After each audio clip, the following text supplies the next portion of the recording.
अस्सलाम वालेकुम नाजरीन, उम्मीद है कि आप लोग खैरियत से होंगे। नाजरीन, कल जिस इशू पर हम बात कर रहे थे वो बात आज पूरी होती हुई नज़र आई। और वो बात क्या थी? हम बात कर रहे थे कि पाकिस्तान का ईरान के मामले में अहम किरदार हो सकता है।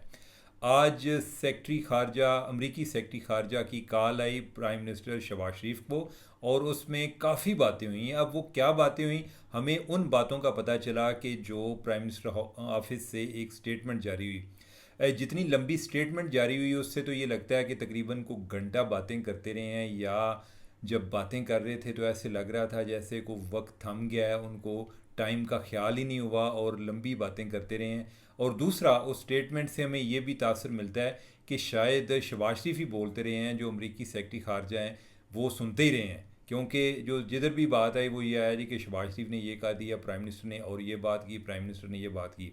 अच्छा, वो जो बातें की हैं उस पर मैं जो एक दो काबिल ज़िक्र है उन पर मैं बाद में बात करता हूँ, जो इस इशू से हट कर है उन पर मैं बाद में बात करता हूँ। लेकिन ये है कि नाज़रीन, इस हवाले से ये एक अहम डेवलपमेंट है।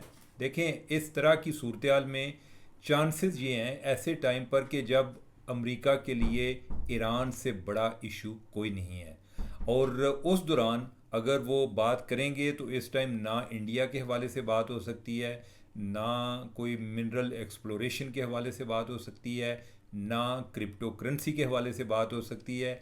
इस मामले पर अब जब बात होगी तो इस इशू पे होगी। इस टाइम जो उनकी टॉप मोस्ट प्रायोरिटी है इस टाइम वाशिंगटन में, वो है ईरान का इशू। और ट्रंप के हवाले से मैंने आपको बताया था कि वो ईरान पर हमला करने के हवाले से पहले कई दफ़ा सोचेगा। अब जो है ट्रंप की तरफ से बयान भी आ गया कि उसने कोई 2 हफ्ते का पाज ले लिया है कि 2 हफ्ते वो देखेगा कि क्या ईरान जो है वो कोई डिप्लोमेसी के ज़रिए मसला हल करना चाहता है। उस मामले में पहले जो ईरानी वज़ीर ख़ारजा हैं वो यूरोपियन वज़राए ख़ारजा के साथ मुलाकात के लिए गए हैं, और उस दौरान जो अमरीकी वज़ीर ख़ारजा हैं वो हमारी तरफ उन्होंने कॉल कर दी है। इसमें जो आज की जो स्टेटमेंट जारी हुई है उसमें ईरान का जिक्र है कि ईरान के हवाले से शहबाज शरीफ ने कहा कि हम जो भी रोल अदा कर सकते हैं, हमें जो भी किरदार आप देंगे हम वो रोल प्ले करने के लिए तैयार हैं। नाजरीन, एक तो जो इस तरह के हैंड आउट जारी होते हैं इसमें उतनी डिटेल्स नहीं होती, लेकिन इससे हम कोई इशारे लेते हैं, कोई उधर से पॉइंट्स पिक करते हैं। तो एक तो ईरान के हवाले से पाकिस्तान बहुत ज़्यादा रेलिवेंट हो गया, पाकिस्तान अपना रोल अदा करने जा रहा है। और आज जो सेक्रेटरी खारजा की कॉल है उससे ये बात और ज़्यादा अय्या हो गई है। अच्छा नाजरीन, ये तो उस हवाले से होगी। एक जो और बात मैंने एक दो नोट की है, अब देखें कि होता ये है कि आमतौर पे जो एक कॉल आती है वो काउंटर पार्ट आगे कॉल रिसीव करता है। इधर जो है शहबाज शरीफ उधर जो सेक्रेटरी खारजा की कॉल है वो बेसिकली वज़ीर खारजा को आनी चाहिए।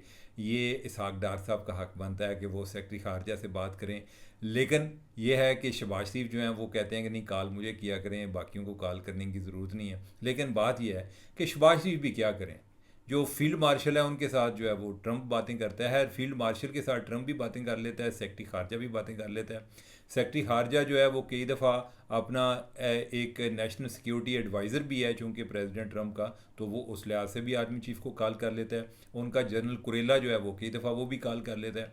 लेकिन ये है कि जो प्राइम मिनिस्टर हैं उन्हें अपने कोई ओहदे का ख्याल रखना चाहिए, और कोई अपना कोई डेकोरम इस तरह मेंटेन करना चाहिए कि जो सेक्रेटरी खारजा की कॉल है वो आगे जो इसहाक डार साहब लें। अब लेकिन जो एक और चीज़ देखने में आ रही है, ट्रंप ने ओवरऑल सारा प्रोटोकॉल ही ब्रेक कर दिया हुआ है। पहले आमतौर पे होता था कि अगर मोदी को भी कॉल आती थी तो फिर वो अमरीकी सदर की तरफ से कॉल आती थी। अब जो है, अगर आपने नोट किया हो तो जो पाक इंडिया टेंशन है इसके दौरान ट्रंप ने कॉल नहीं की। इस दौरान जो कॉल की है वो जो जेडी वैंस है उसने कॉल की है। लेकिन ये है कि उधर भी यानी कि वो वाइस प्रेसिडेंट को उधर उन्होंने साथ लगाया हुआ था। आई डोंट नो कि वाइस प्रेसिडेंट के ससुरालिए जो हैं वो ईरान उधर के इंडिया के हैं, तो शायद जो ट्रंप है उसने कहा हो कि अपने ससुरालिए नु तू संभाल।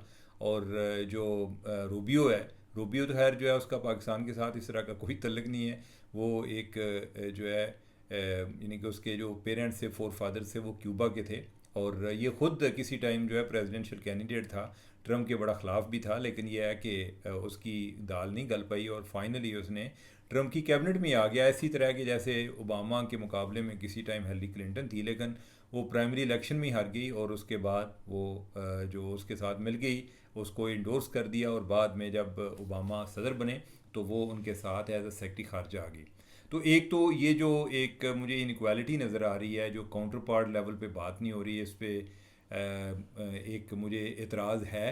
अब यानी कि ये सागदार साहब को चांस दें, प्राइम मिनिस्टर साहब, और लेकिन ये है कि प्राइम मिनिस्टर साहब, एक बात जो प्राइम मिनिस्टर ने भी और की है, उन्होंने ये कहा है कि एक तो उन्होंने खुशी का इजहार किया कि फील्ड मार्शल के साथ जो सदर ट्रंप है उनकी मुलाकात पर, आई डोंट नो कि उनको लोग जो हैं ताने तो दे रहे होंगे कि तुसी दरमियान तू आउट हो गए हो, लेकिन यह उन्होंने खुशी का इजहार किया, और साथ उन्होंने एक बात ये भी किया है कि हम जो प्रेसिडेंट ट्रंप को जो कि वो पाकिस्तान आए, उसका उन्होंने याद दहानी कराई है या उसकी तजदीद की है कि जो पहले भी एक दावत दी थी, जो फील्ड मार्शल जो हैं उधर जाकर दे के आए हैं, तो अभी इन्होंने भी दी है।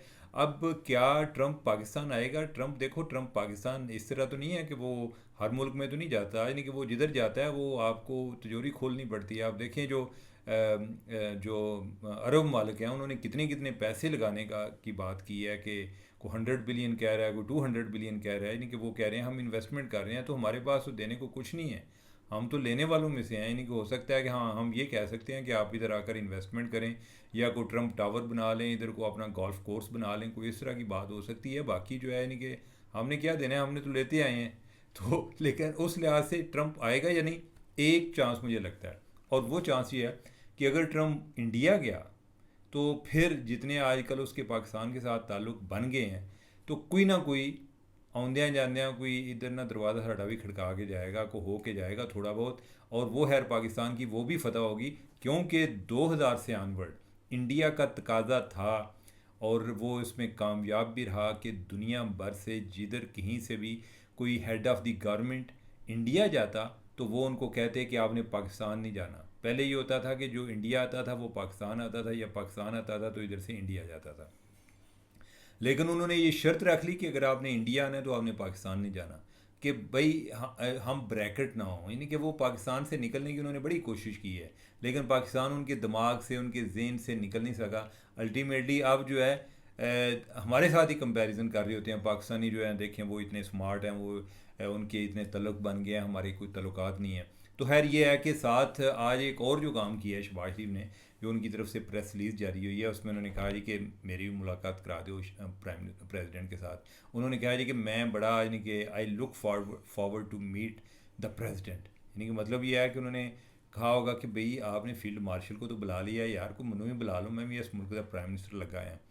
तो अब यह है कि अब हो सकता है कि कोई सूरत हाल बन जाए कि ट्रंप जो है कोई इस तरह की कोई मीटिंग का अरेंज कर ले। एन मुमकिन है, मुझे कोई ऐसी जगह और नज़र नहीं आती सिवाय कोई जनरल असम्बली की कि यूनाइटेड नेशन की कोई मीटिंग हो, कोई ऐसा इंटरनेशनल फोरम, और तो उनका हमारा कोई फोरम मिलता नहीं है, ना हम G7 में है ना G10 में है, तो और तो कोई ऐसी जगह है नहीं। कोई ये हो सकती है कि UN की जनरल असम्बली में गए हों तो कोई मीटिंग हो जाए, या फिर को प्रेसिडेंट ट्रंप जो है वो किसी और बहाने इनको उधर बुला ले। अब ये डिपेंड करता है, वक्त बताएगा, लेकिन ओवरऑल नाजरीन बड़ी देर बाद हमें पाकिस्तान को खुशी मिली है, तो लिहाजा हमें सेलिब्रेट करनी चाहिए। हम 9/11 के बाद जो है ना हमें बहुत किया जाने को लितर खांदे बाहर नहीं आई, यानी बहुत ज़्यादा पाकिस्तान पे मुश्किल टाइम से हम गुजरे हैं, यानी कि बल्कि सो मच कि हम एक तरह की सूरत हाल जो बदली हुई सूरत हाल उससे भी इतफ़ाक़ कर चुके थे कि शायद अब सूरत हाल नहीं, यानी इससे चेंज नहीं होगी, लेकिन जो एक रिवर्स जो यानी कि सिचुएशन हुई है, ओवरऑल अल्हम्दुलिल्लाह पाकिस्तान की इज़्ज़त में इजाफा हुआ है, बहुत बेहतर हुआ है। अब ये तो होगी जो एक वज़ीर ख़ारजा से मैं बात सुनाई, और बात कहाँ से कहाँ निकल गई, इतनी बातें, लेकिन है तो ज़हन रखिए रे, ये नोट करें, आपको ये जो इधर उधर की बातें ना इसमें भी काफ़ी मालूमाती हमारी डिस्कशन हो जाती है। और दूसरा नाजरीन जो अभी ईरान के हवाले से है कि क्या ट्रंप जो है वो करेगा, ट्रंप पे बहुत ज़्यादा प्रेशर बढ़ रहा है कि आपने और ईरान की तरफ मुंह नहीं करना, बल्कि इसराइल के एक साबिक वज़ीर आज़म है एरियल शरून, उनका एक बयान आया, उन्होंने कहा कि अमेरिका ने आज तक जंग नहीं जीती, और ये उसको लिए बेहतर है कि ये ईरान भी ना जाए। और नाजरीन ये बात दुरुस्त है, आपको पता है कि अमेरिका की जो डिफेंस बजट है वो है कोई 10 खरब डॉलर का बजट है, और 10 खरब डॉलर का बजट, और ये इतना ज़्यादा बजट है, यानी कि $1 ट्रिलियन का बजट है। ये इसके बाद अमेरिका के बाद जो अगले 9 ममालिक हैं उनका मिल के इतना बजट बनता है जितना अमेरिका अकेले का बजट है। लेकिन 1945 के बाद जो उनकी बड़ी जंगें हुई हैं, आज तक एक जंग नहीं जीता। वियतनाम वार आप देख लें, कोरियन वार आप देख लें, इराक वार आप देख लें, अफ़गानिस्तान वार देख लें, इन 4 जंगों में उनके कोई 1 लाख फ़ौजी मारे गए हैं। अब ये होता है कि आपने बॉर्डर पे लड़ना एक और बात होती है, यानी कि आप ओवरसीज़ जाके जंगें लड़ते हैं। खैर उनके पूरी दुनिया में उनके आपको पता है कि हर जगह पर बेसिस हैं। इधर तो मिडल ईस्ट में कोई तकरीबन उनका कोई 70,000 फ़ौजी तो इधर तैनात है, ठीक है। और यानी कि कई ऐसे ममालिक हैं जिनकी फ़ौज जो है कोई मुश्किल से 70,000 होगी, और उनके सिर्फ मिडल ईस्ट में कोई 70,000 जो हैं उनके फ़ौजी तैनात हैं अमरीकियों के। तो ओवरऑल ये इस तरह की जंगें आप जो है कोई जाके बम मार के हुकूमत गिरा लेना, लेकिन स्टेबिलिटी लाना ये असल चैलेंज होता है। ये किसी जगह पर, कई जगह पे तो इनको भगाया गया है, जैसे वियतनाम है, सारी जगह से तकरीबन भागे हैं। इवन जो कोरिया है, यानी कि कोरिया में भी जो जिन मकासद के लिए गए थे इनके मकासद पूरे नहीं हुए थे। उधर जो है वो एक कम्युनिज़म की और कैपिटलिज़म की यानी कि 2 ग्रुप बने हुए थे, और फिर उसके नतीजे में बल्कि क्या हुआ कि जो कोरिया यानी कि वो यानी कि वैसे ही टूट गया। तो यानी कि एक नॉर्थ कोरिया बन गया, वो कम्युनिज़म की तरफ रह गया, दूसरे जो हैं वो इनकी तरफ आ गए साउथ कोरिया वाले। तो ये इनका इधर ईरान में आना कोई इतना खालाई दा बेड़ा नहीं आया, यानी कि इनके लिए बहुत ज़्यादा मसाइल होंगे। ईरानी जो है यानी कि उनको भी बड़े चैलेंजेस आएंगे, लेकिन जो है अमेरिका के लिए ख़ुद इसके लिए बेहतर नहीं है। ईरान को भी वैसे अपना रिजिड रवैया जो है मुख्तलिफ मामलात में, उनकी अवाम जो है उसमें भी एक बड़ी डिसकंटेंटमेंट पाई जाती है। वो एक अलग टॉपिक है, उस पर फिर कभी बात करेंगे। लेकिन ये अमेरिका के लिए किसी लिहाज से भी कोई एक दानिशमंदाना फ़ैसला नहीं है कि वो इस तरह के चक्रों में पड़े कि यानी कि वो दोबारा से कोई, और उम्मीद है वैसे मुझे कि कोई डिप्लोमेसी अपनी राह बनाएगी, और अगर पाकिस्तान को कोई चांस मिला तो इंशाल्लाह ये जंग नहीं होगी और इसमें कोई किसी तरह से कोई सुलह सफाई हो जाएगी, कोई सूरत हाल जो है कोई बेहतरी निकल आएगी, और इसमें अल्लाह ताला पाकिस्तान की इज़्ज़त में भी इजाफ़ा करेगा। अब जो है यानी कि आखिरी बात और वो है जो ख्वाजा आसिफ साहब हैं। ख्वाजा आसिफ साहब ने एक इंटरव्यू दिया है जो आज बड़ा उस पर तनाज़ा खड़ा हुआ है, और ख्वाजा आसिफ ने एक तो इस बात का इकरार किया है कि जो मौजूदा रजीम है ये हाइब्रिड रजीम है। दूसरा उन्होंने ये भी इकरार किया, उन्होंने कहा जी कि ये आइन की रूह के मुनाफी है। लेकिन तीसरा उन्होंने ये बात किया, उन्होंने कहा कि अगर ये इसी तरह चलता 90 की दहाई से आज तक इसी तरह चलता तो हो सकता है कि पाकिस्तान डिफरेंट होता, हो सकता है कि इतनी लड़ाइयाँ ना होती। अब यह है कि इस पर काफ़ी लोग जो हैं वो गुस्से में भी हैं। अच्छा, गुस्से में होने वाली भी बात है जी कि ख्वाजा साहब ने क्या बात कर दी है। जो यानी कि पाकिस्तान जो है उसका आइन जो है वो तो जमहूरियत की बात करता है, पाकिस्तान में जमहूरियत होनी चाहिए। लेकिन यह है कि दूसरी तरफ अगर आप देखें तो ना तो हमारे पास जमहूरियत आ सकी है। तो यही हुआ है यानी कि जब हाइब्रिड रजीम जमहूरियत चली और उसके बाद या हाइब्रिड रजीम आ गया या मार्शल आ गया, तो अल्टीमेटली हमारे मसाइल हल नहीं हो पाए। नाज़रीन, मैं माजी में वैसे बात करता आया हूँ कि अगर जमहूरियत को आप चाहते हैं कि स्ट्रांग हो तो ओवरऑल यानी कि मुझे बजाय इसके कि मैं अपने मुखालिफ से तवक्को करूँ कि वो मेरी तवक्कुआत पर पूरा उतरे, मुझे ये चाहिए कि मैं अपने आप को स्ट्रांग करूँ ताकि कोई मेरे पर अटैक ना कर सके, कोई मेरी कमज़ोरी को एक्सप्लॉइट ना कर सके। तो उस लिहाज से ये है कि हमारी भी अनफॉर्चुनेट हिस्ट्री है कि हमने वक्त के साथ सीखा नहीं है, अपने आप को इम्प्रूव नहीं किया। हमारे यहाँ जो है मज़लूम बन जाना और उसकी बुनियाद पे वोट ले लेना, यही सबसे बड़ी फ़तह होती है। आगे अपने एक सियासी पॉलिटिकल पार्टी को इंस्टीट्यूशनलाइज करना, ब्यूरोक्रेसी को कैपेसिटी बिल्डिंग करना ताकि हमारा फ़ौज पर ज़्यादा इन्हिसार ना हो, हमने उस तरफ तवज्जो ही नहीं दी। हमने हमारी जो नज़र में जमहूरियत है उसका मतलब सिर्फ ये है कि मैं प्राइम मिनिस्टर बनना चाहता हूँ तो लिहाजा इलेक्शन होने चाहिए, मैं चीफ़ मिनिस्टर बनना चाहता हूँ तो इलेक्शन होने चाहिए, लेकिन मैं इसके नीचे इख्तियार नहीं जाने दूंगा, मैं लोकल बॉडीज़ तक इख्तियार नहीं जाने दूंगा, मैं उधर कोई नई क़यादत पैदा नहीं होने दूंगा, क्योंकि उसको हम जमहूरियत ही तसव्वुर नहीं करते। अगर ऊपरी लेवल पे ऊपर वाले नेशनल असम्बली के और प्रोविंशियल असम्बली के इलेक्शन ना हो तो फिर हम कहेंगे जी ये तो आइन की खिलाफ वर्जी हो गई है। लेकिन आइन में तो जो है लोकल बॉडीज़ का भी लिखा हुआ है, उसके कभी इलेक्शन की तरफ को सोचती नहीं, कोई पार्टी नहीं सोचती, और उसके नतीजे में जो एक ग्रास रूट लेवल से लीडरशिप है वो भी नहीं आती। और फाइनली क्या होता है कि कुछ ख़ानदान है कि जो एक पार्टी पर मुसल्लत होते हैं, वही हुक्मरानी कर रहे होते हैं, अगर आप इवन पीटीआई की बात कर लें कि जो डायनेस्टी पॉलिटिक्स की बात करते हैं जो उसके खिलाफ है, 1996 से इमरान खान चले आ रहे हैं, जब से बने हुए हैं पार्टी बनी हुई, अभी तक उनका कोई है दूसरा लीडर? कोई लीडर नहीं है। कोई उन्होंने कोई लीडरशिप तैयार किया, कोई ये कह दिया हो कि मेरा नंबर 2 ये होगा जी कि अगर मुझे कुछ हो गया तो मेरे बाद ये नंबर 2 होगा, उसका भी कोई नहीं है। ठीक है, तो ये ओवरऑल हमारी पार्टियों का अलमिया है कि हम जमहूरियत आने नहीं देते। हम सिर्फ ये चाहते हैं कि जमहूरियत से जो हमें कोई चंद अफराद को फ़ायदा होता है वही, और उसके नतीजे में क्या होता है, जमहूरियत कमज़ोर रहती है और उस पर फिर जो एक उस पर शब खून मारने वाले हैं वो शब खून मारने में कामयाब हो जाते हैं। एक तो ये बात नाज़रीन। दूसरी बात, मैं भी ये जो ख्वाजा साहब बात सोच रहे थे, ये इन्होंने बात की है, मेरे दिन में भी अक्सर बात आती है कि जो इस्टेब्लिशमेंट है और शहबाज शरीफ है, इनकी मोहब्बत आपको पता है बहुत पुरानी है। ये बड़ा छुप छुप के मिलते आए हैं और यानी कि उन्होंने बड़ी दफ़ा गए हैं जी कि ये बंदा सानू दे दो। मियाँ शरीफ से वो तरले करने लगे हैं जी कि इसके साथ हमारी पार्टनरशिप ठीक रहेगी। शहबाज शरीफ को आप जो भी कहें जी कि वो झुक जाता है, साथ चलता है, नीचे लगता है, ऊपर लगता है, इस बात से हट के उनके साथ अच्छी इक्वेशन बन जाती है।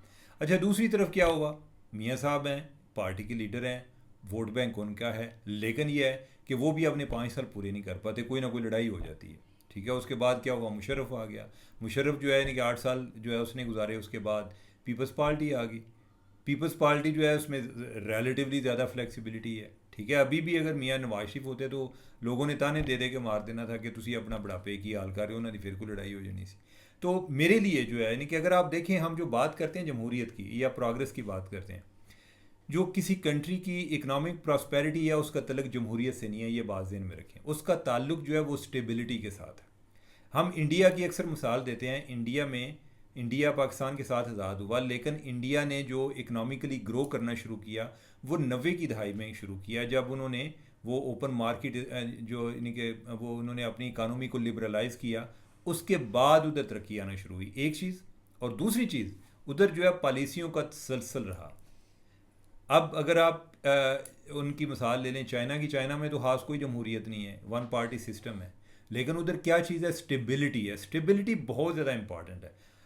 कोई भी इन्वेस्टर जो है यानी कि जब उसको पता चले कि आज जो पॉलिसी है, मैं अगर मुझे ये सूट करती है और मैं इसमें इस इन्वायरमेंट में मैं इन्वेस्टमेंट करता हूँ और कल अगर ये चेंज हो जाती है तो फिर जो है यानी कि वो अगर इस तरह की अनसर्टेनिटी होएगी तो उसके बाद वो उधर इन्वेस्टमेंट के लिए भी नहीं आता। पाकिस्तान का मसला क्या है, पाकिस्तान का मसला ये है कि ओवरऑल स्टेबिलिटी का मेन इशू है। हमारे यहाँ वो स्टेबिलिटी नहीं रही।